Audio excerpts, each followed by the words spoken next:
So I don't know if you've noticed lately, but there's been a strong movement against going to college, especially among the online community. School's a scam. College is a scam. There's no need even to have a college degree at all. I find this movement fascinating, and there are a ton of different factors that are fueling the fire. But for the sake of this video, we're going to ignore all the different arguments that are very legitimate, and instead, we're just going to focus on the numbers. A lot of people are now claiming, especially in the US where college is ridiculously expensive, that if you just look at the numbers, they don't add up in favor of college. But I'm going to make the argument that it may not be quite as simple as you might think.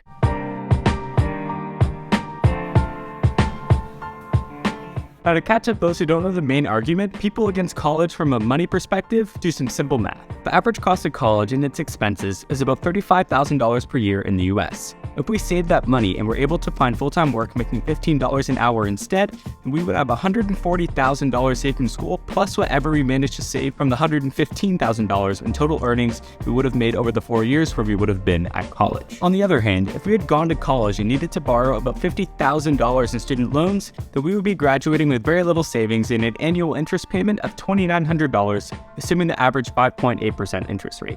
Now, right now, it's looking like wanting to avoid college is the obvious choice. But it's not quite that simple. The mistake most people make when running the numbers is that they treat college like a traditional investment, instead of for what it truly is, insurance. Let me explain. From an earnings perspective, when we make the decision to avoid the college route, we are essentially placing a bet in ourselves that we will be able to make more money without a degree by saving that 4 years and the money that we would have spent on college. And we know this is possible. After all, Bill Gates is worth about $106 billion without a degree. That's billion with a B. But on average, full-time workers over 25 years old are at $525 more per week if they have a bachelor's degree versus just a high school diploma.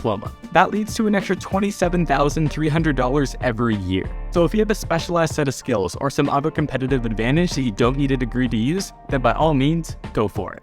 But it goes without saying that the odds of achieving massive success like Bill is fairly low. And the power of a degree is that it raises your bottom floor in the job market if things don't end up working out. This is how degrees essentially act like insurance to get yourself a decent paying job, assuming your degree is useful to employers, in the case that you aren't able to build a great career in a more creative way. So are there going to be college grads that would have achieved great things even if they didn't have a degree? 100% there's going to be. But that doesn't always mean the degree wasn't worth it. If you get home insurance and your house doesn't end up burning down, that doesn't mean that the home insurance was a dumb purchase. In the same way, most people who are able to get a college degree and are able to do so without going into a ton of debt should probably consider it unless they are extremely confident that the career they're building without a degree could never burn down. Now, there are two more points I want to make about the value of college degrees before we end this video. First, the trades are a bit of an exception to this financial framework because they can provide a lot of stability and room for career growth without needing that degree. The other reason I like the trades is because they can provide an avenue to try and get into business ownership, which can also be a really cool way to kind of expand your career and gain more autonomy down the road. And finally, the last point I want to make is that just because you're getting a college degree in a useful field doesn't mean you can just sit back and relax for your 4 college years. I think most people know that more and more people are getting college degrees. So as a result, the value of a college degree can be diluted, which essentially means that you getting a degree in itself